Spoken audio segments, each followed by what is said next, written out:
Welcome back to Red and Blue. I'm Ed O'Keefe. Florida Governor Ron DeSantis faced off against Democratic challenger Charlie Crist in the state's only gubernatorial debate Monday night. The current and former governors of the Sunshine State, because Crist is a former governor trying to be governor again, sparred over a number of issues, including the economy, abortion, and immigration. Crist attacked Governor DeSantis' highly publicized decision to fly dozens of migrants to Martha's Vineyard. I thought what the governor did was a horrible political stunt. We have an immigration problem. We have a problem at the border. We need to secure the border. I agree with all of that. But it doesn't mean that you use Florida taxpayers' dollars to charter 2 jets. You say you're for the secure border, but this is all happening under the Biden administration and the policies that Charlie Crist supports. We've had millions and millions of people pour in across illegally. Joining us now is CBS News correspondent Enrique Acevedo from Miami, yet another political correspondent along the Atlantic seaboard tonight. Enrique, thank you for continuing the theme. This was the one and only debate for the gubernatorial candidates there in Florida. Is there anybody left to be convinced in the state as to how they should vote? And what effect might it have had on, say, for example, Hispanic voters there in South Florida?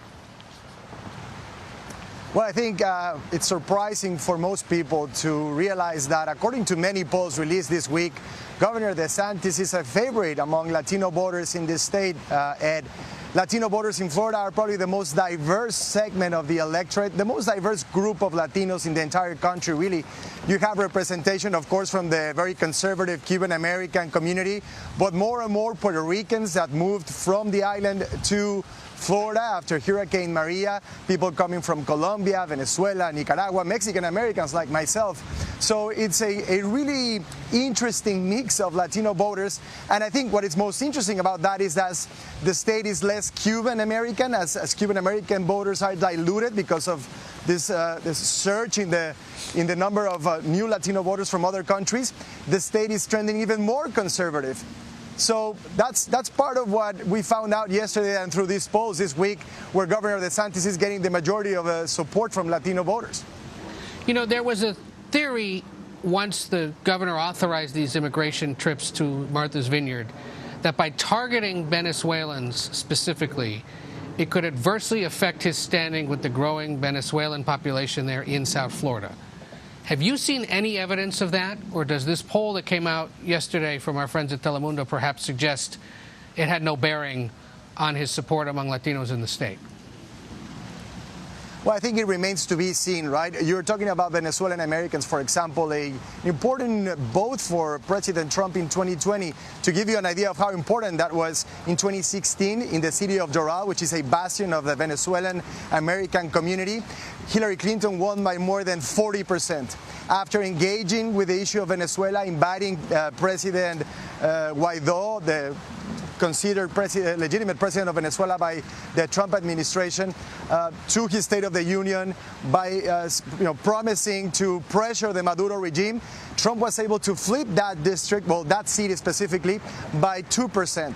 So I think Venezuelan American voters believe in the Republican approach to the issue of Venezuela, and we'll see if that withstands what we've seen from Governor DeSantis in terms of his handling of Venezuelan asylum seekers and refugees trying to reach the U.S. I know one of the things you've been tracking very closely for us, especially from your perch there in Miami, is misinformation in Spanish, or misinformation generally about issues like socialism. And there is an example airing there now from Congresswoman Maria Elvira Salazar, who's facing criticism for condemning socialism in a new ad. That's correct. Well, to give you an idea of how important the Latino vote is in this election, Ed, and we see all sorts of figures and data about that. But the one that I think stands out to me is since 2018, there's been an increase of around 4.7 million Latino eligible voters. That represents 62% of the total increase in eligible voters in the country, in the U.S. That's why, as the number of Latino voters increases and it appears to be more of a swing vote than it was in the past, we see more interest from candidates from both parties trying to reach these voters, trying to get those votes. Part of that effort, unfortunately, comes in the form of disinformation. when you're referring to Maria Elvira Salazar, who's in a very contested district, Florida 27, she's been criticized for using this sort of narrative or political rhetoric that Democrats are now socialists, Marxists, trying to take the U.S. in the same path that Maduro has taken Venezuela or the Castros in Cuba. She says that's not the case, and she insists that there is evidence of that.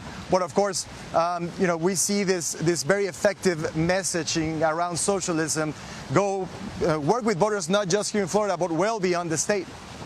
I think we have part of her ad that we can show people that's garnered the criticism. So why don't we play that? My parents lost their country to socialism. Over my dead body will we lose ours. So there it is, in essence, saying if you give it back to Democrats, they're going to lead us into socialism. Yeah, that's a personal issue for a lot of the Latino voters here in Florida that come from places like Cuba, like Venezuela, like Nicaragua, even other places around Latin America where socialism basically destroyed their lives, at least that form of socialism. And for them, it's hard to be nuanced about the term and understand that there are other interpretations and there have been other sorts of approaches to socialism because their experience is very personal. And I think Republicans have been sensitive to that and have used that, exploited that, unfortunately in many ways, to also get those voters to support them. In the 20 seconds or so we have left, Charlie Crist brought up the fact that Ron DeSantis is in essence preparing to run for president after this election cycle. You get a sense that Florida voters care at all and want him to serve a full 4-year term? I get the sense that most Florida voters suspect that Governor DeSantis has presidential aspirations. So I don't know if that's going to be really making a difference in the election coming up for governor here in the state. We'll see. It seems they might not mind if he wins, indeed. All right, Enrique Acevedo there in beautiful Miami, Florida. Thank you so much for joining us. Thank you, Ed.